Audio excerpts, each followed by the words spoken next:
Hey everybody out there, it's Alabama Deep coming back at you. Okay, we're continuing on with the dissection of this 3235. Um, Point of the video being is you can see what you're getting for your money, because that's important, very important, because our money is our lives. We trade hours of our lives for paper currency, whether it's U.S., European, or Russian, or you know Japanese yen. It could be anything really, but currency, Bitcoin, um, XDS, or whatever you have. What is it? Dogna, another cryptocurrency, I believe. I'm pronouncing that right. I'm kind of new to that. But regardless, this is your money that you're spending time of your life, and you want to get the absolute bang for your buck. And looking at everything that I can see here, so far, this is not bad. This is pretty damn good.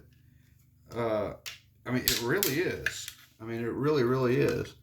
So, over here, and I'm looking at this movement, and like I said, it's not a bad movement. I mean, it really is a nice movement. Uh, there's some issues with it. Yes, this is one of the problem ones. So, uh, probably not ever going to be using it much for anything. Maybe down the road we'll try to do something with it, but for as it is, all intended purposes, this movement is no more.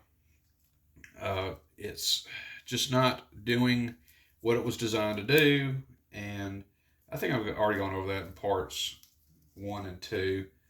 So we're just mainly visually looking at what we got here and continuing on with its breakdown. So let's continue that. I want to take a look under the train wheel bridge. That is our next step. Is we want to look under the train wheel bridge. What lies under there? So we're going to go ahead and take that apart, because I would love to see what we have there. And I'm trying to get this so y'all can see it too, so please excuse me if I'm not as accurate as I normally am trying to do these, because I got a camera in my way. I'm trying to do it at different angles for everyone to see. Okay, you're probably seeing my little fat fingers, but ultimately, 3 screws holding down the train wheel bridge. We want to see what is lying underneath this. Of course, this is going to be going into its own little area.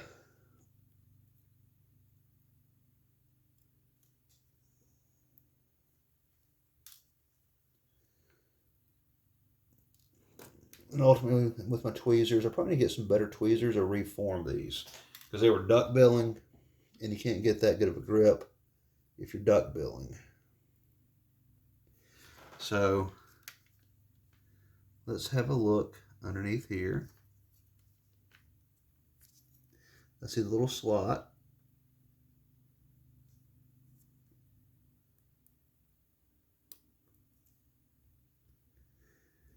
I got all the screws up. So ultimately we just have to, there we go. Train wheel bridge is coming off at this point. We'll be tapping a look underneath the train wheel bridge. Yeah, of course that would have like one last little screw that probably has 1 or 2 threads left on it at the very most. It's probably just catching on something. I'm going around and round and round with it. Nope, there it goes. And so it is off. It has gone to the wayside. So let's come in, let's take a look-see. let's have a look at this. The final train wheel bridge screw is actually in the balance again. But we're at the point of it not going to be running, so not at this point. No, no, no, no. So let's take a closer look at this.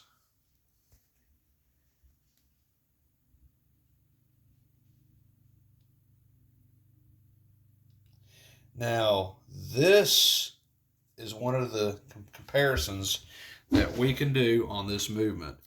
Let's do a comparison of the real and non-real aspects of it, because here's the one.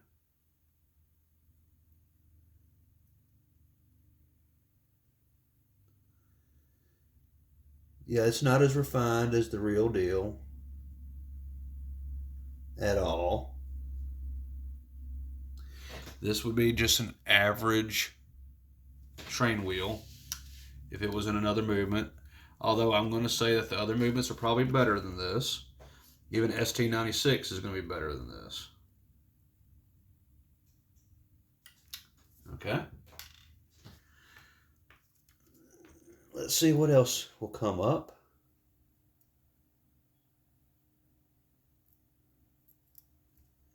That's the second hand wheel.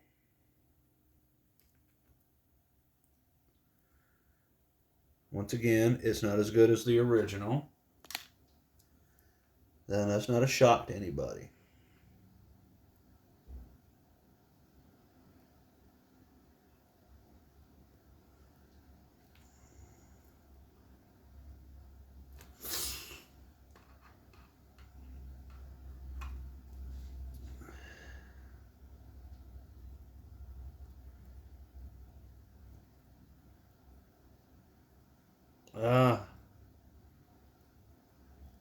This is stripped.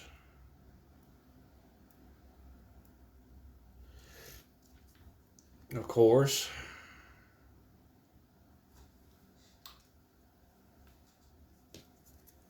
That's no good.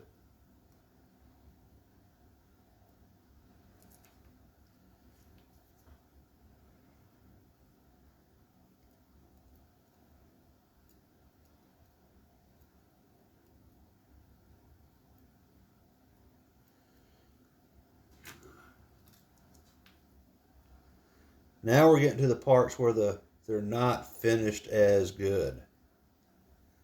Now we're getting down to the parts that are not refined at all. I knew that was coming at some point during this.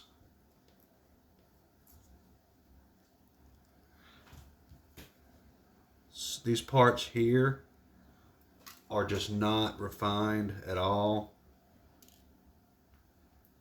They're rough.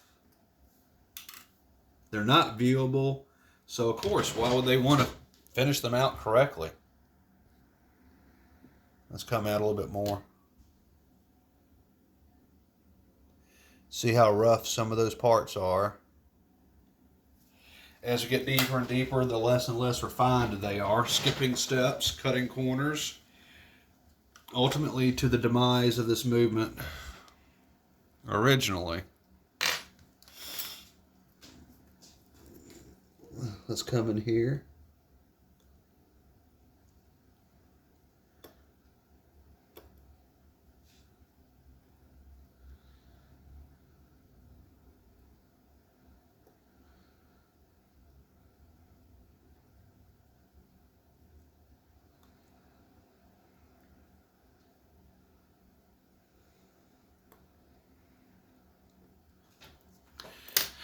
We see the screws right here.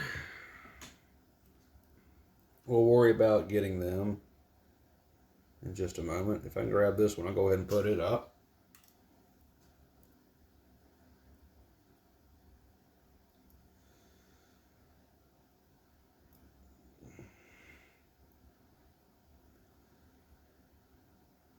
Not as refined, of course.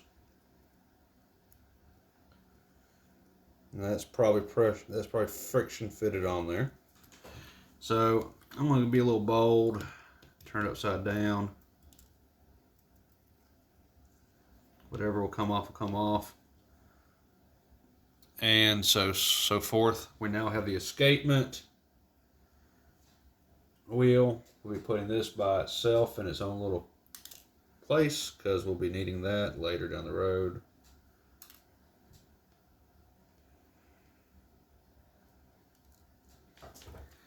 And any other little part that I can get off here, because chances are some of these parts down the road will become handy.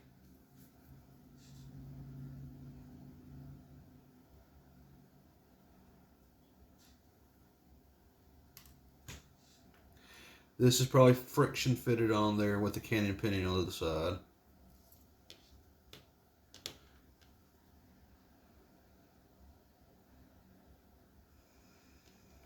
Let's continue onward. Let's see if we can take this off.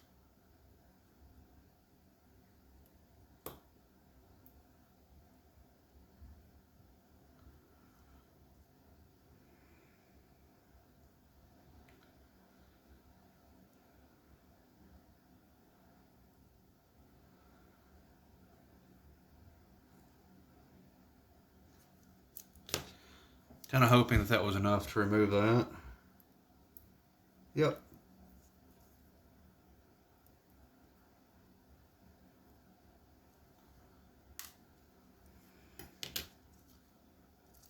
Ultimately, that should now fall off.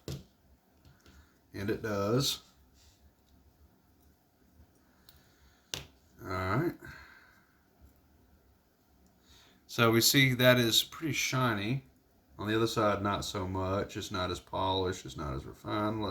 Like I keep saying over and over and over. So ultimately, we know why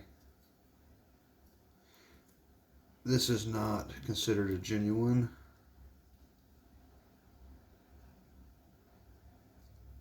Lots of parts on here.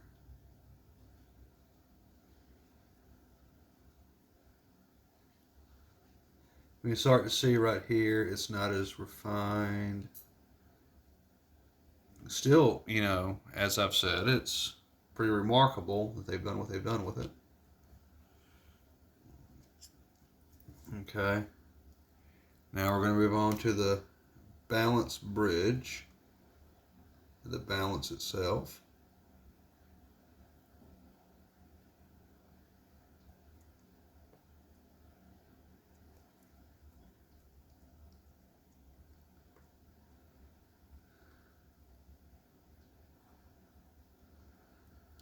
Knock that out of the way.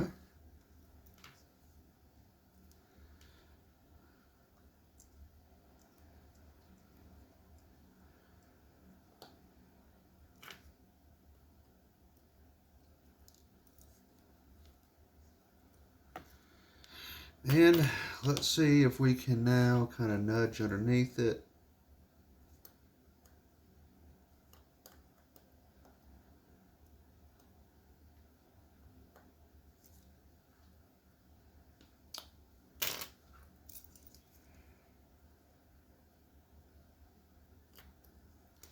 There we go. That pops off.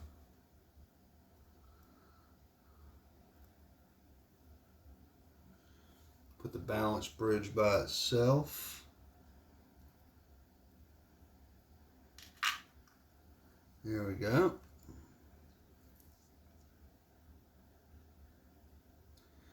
Got two more screws there for the escapement.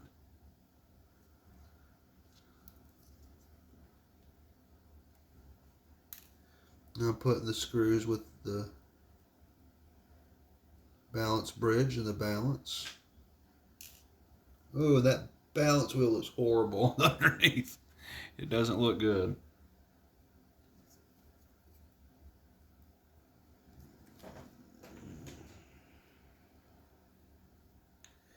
Now they paid attention to detail on this.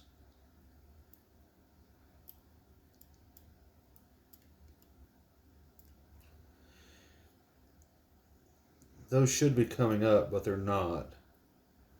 That's okay when the time comes. So, really the only thing left on this side is these two, and this plate, that wheel, and the click I can take up as well.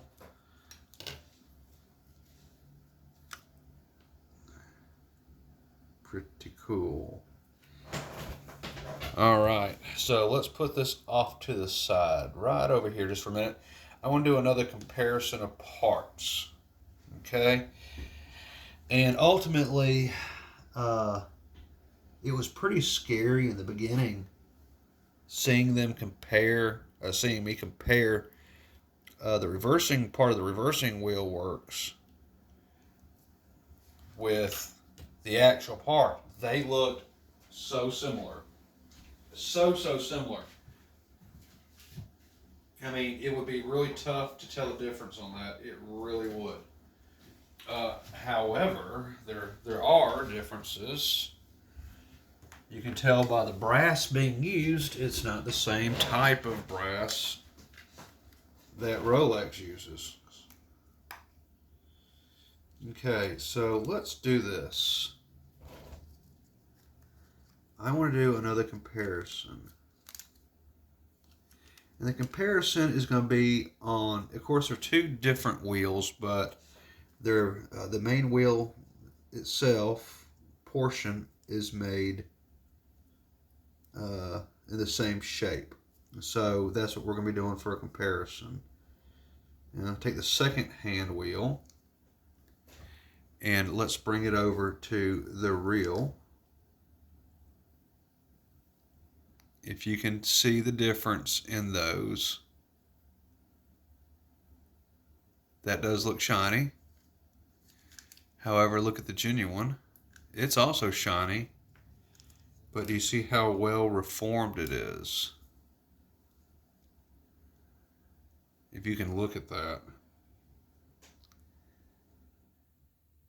you can see the differences. And ultimately why Rolex's parts are superior. And we'll be doing that with the barrel too in just a minute, if I can get to it. So let's bring this back over. Let's see what is going to be next on this.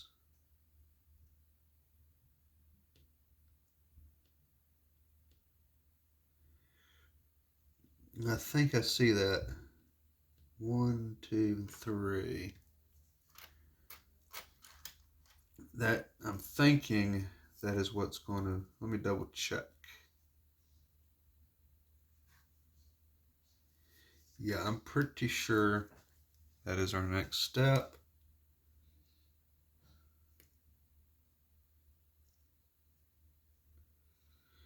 This may be the wrong driver for this. Got one out.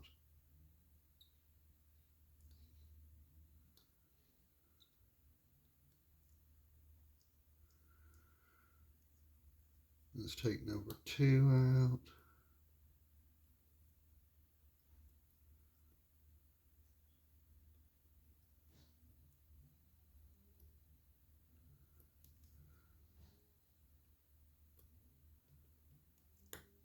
And finally, number 3.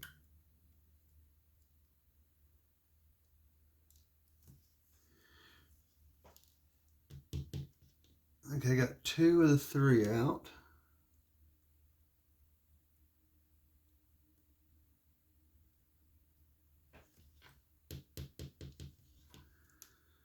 Just wanting to hang on for dear life.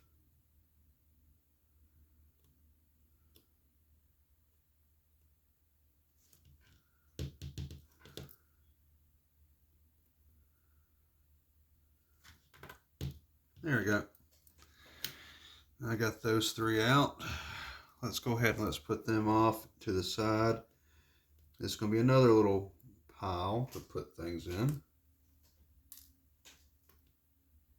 Different slot altogether. Always keep your parts together. Which bridge came off which screw and which screw came off which bridge and what have you. Oh, there we go.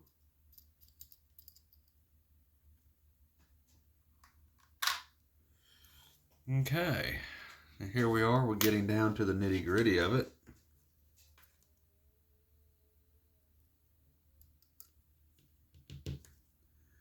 This will come out. And now that is out. Now to drive the point home, let's take a look at the difference in the spring barrels. Spring barrel. And for this, I think we're probably going to have to zoom in. So let's do that. I'll move this out of the way again.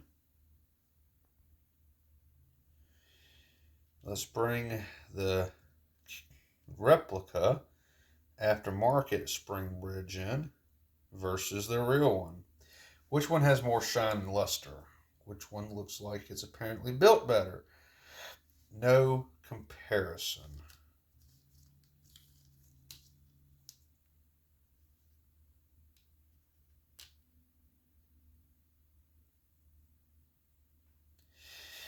You can definitely tell the difference on that.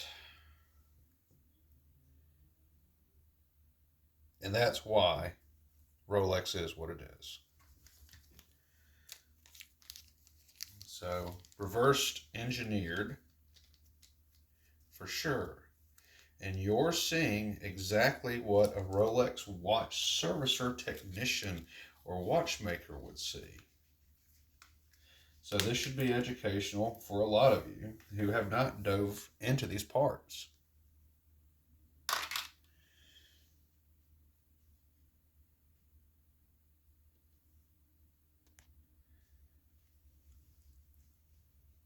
Look at that. It's still pretty and it's still much to be admired. I'll give them that much. I couldn't do this.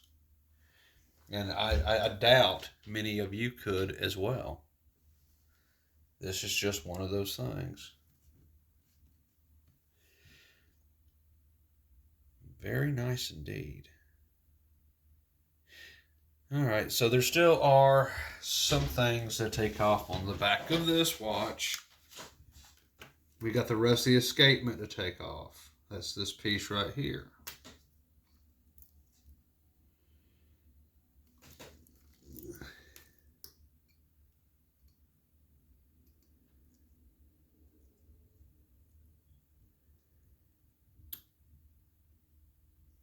And I'm going to do my little twisty screw thing around. Take that screw out. I'm doing this one-handed, by the way.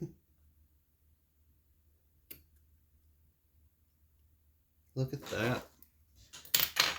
So now we have these screws. Such teeny tiny screws.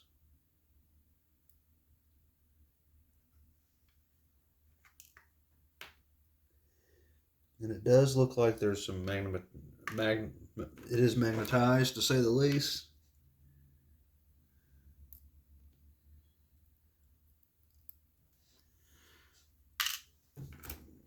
And then there is our fork.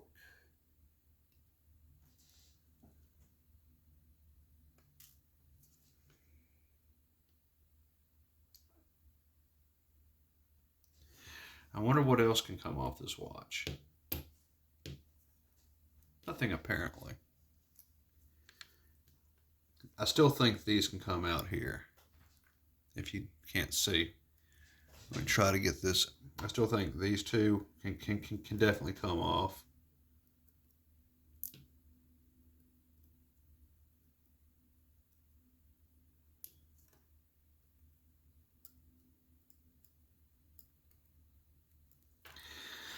But okay, If it doesn't want to, I'm not going to force it. It can stay right there. It's not going to go anywhere.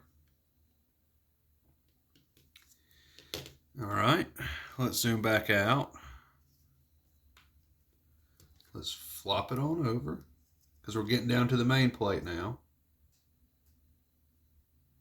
We don't have much left to remove.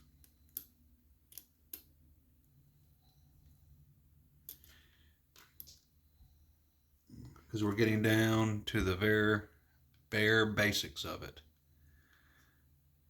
I am going to try to use one of my tools, as I've seen other watchmakers do, to remove the canyon pinion.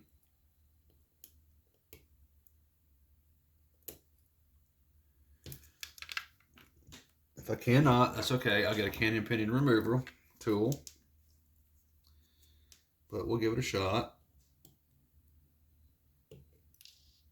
Yep, that worked. Came right off. So this did come off, just as it should. And this wheel should have fallen underneath, and there it is.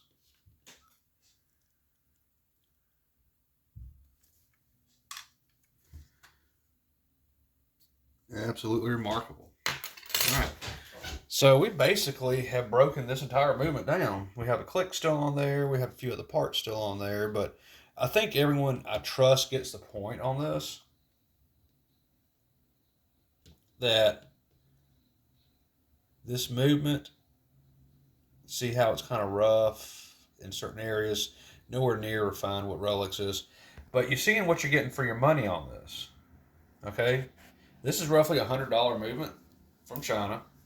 They did not do bad on recreating it. I actually give them a thumbs up on that. I'm going to throw my cots away. I'll give them an 8 out of 10 for this. Now, you know, a 10 would ultimately be what Rolex is, but they're nowhere near going to be the same as Rolex. But they did a mighty fine job copying this movement.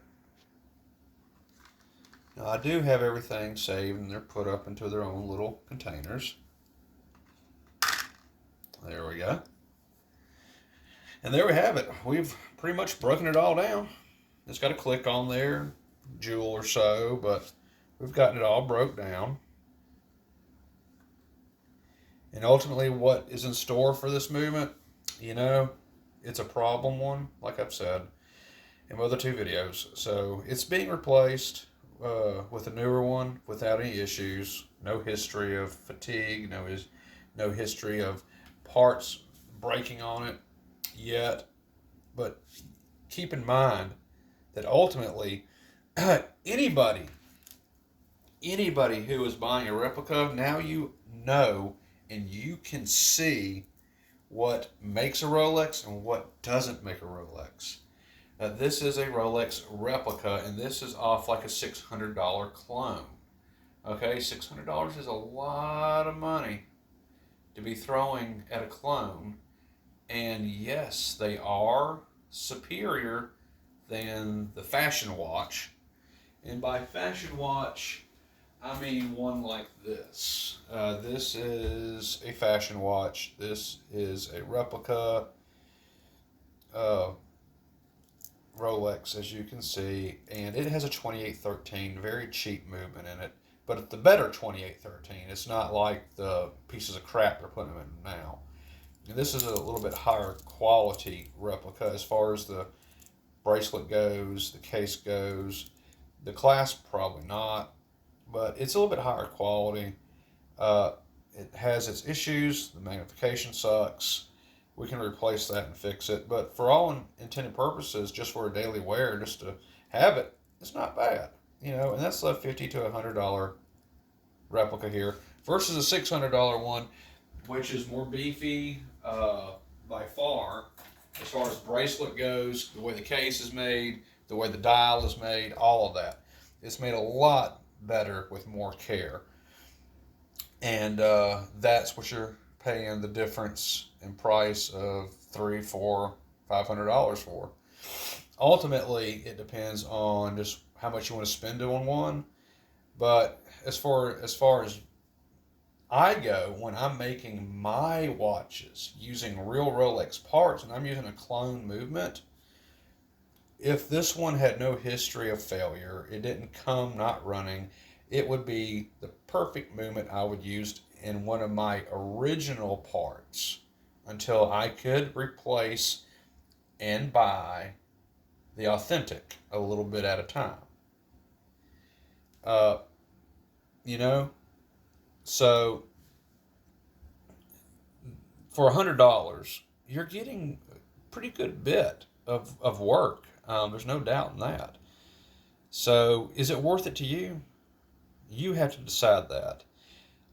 If you start your own Rolex build and you have an original case, original dial, and bracelet, back, crown, crystal, bezel, you have that, and you want to toss a 3135 clone in it, go right ahead.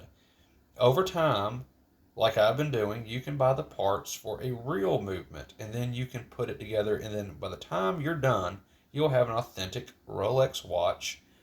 And I don't care what people say. Just because Rolex did not assemble the watch does not mean it's not a Rolex. It's Rolex parts. It's like finding a Chevy in a junkyard and it's nothing but a bare body. By the time you get through putting it back together, it is considered a Chevrolet. No matter how you slice it and dice it. It is no different with a Rolex watch. You just have to make sure all your parts are genuine, everything is to spec for that reference number, and I guarantee you Rolex will not decline a servicing on it because I've done it before. And they did service the watch. It was all original. Now they replaced just about every part I had in it. But regardless, they still serviced it and sent it back. They could not tell either. So this is Alabama Deep. Thank you for watching this video. Thank you for watching my channel and subscribing. Please comment below, what do you think about these type of movements? The 3235, 3285, they are off the chain when it comes to their parts and how they build. Because they did a fabulous job on this, a fabulous job. Even though it fell short on this movement from being bad. They still did a great job on it. So round of applause to the Chinese and Asians that put this together. You know, I could do no better. So this is Alabama Deep. I'm out of here, guys and gals. Thank you for watching and subscribing. Comment below what you think about these clone movements for the 3235 and 3285. Just tell me what you think about them. You saw parts 1, 2, and 3. What do you make of these clone movements? I'm going to go ahead and say that they do fall short from Rolex a tremendous amount, but nonetheless, you can get the Rolex experience from having a clone because they operate just the same. As far as ticks, as far as just about everything, the sweep. It's just the fact that they're not as refined. The Chinese have not done that yet, but I know on some of the VSF 3135, they are scary close like this one is. And this is scary close. Don't get me wrong, there's issues with them. As you get deeper and deeper and deeper, they're not as, polished. But you can do that yourself, make them better, improve on them, and, hey, help your experience into knowing a real Rolex. If you plan on servicing a real one, start with one of these because these have the exact same parts. I see no difference so far other than the parts are not as refined. So this is Alabama Deep. I'm out of here, guys and gals. Thank you for watching. I will see you on the next video. Please like, share, subscribe, comment below. Hit a like for me. Get that out there. And I'll see y'all on my next video.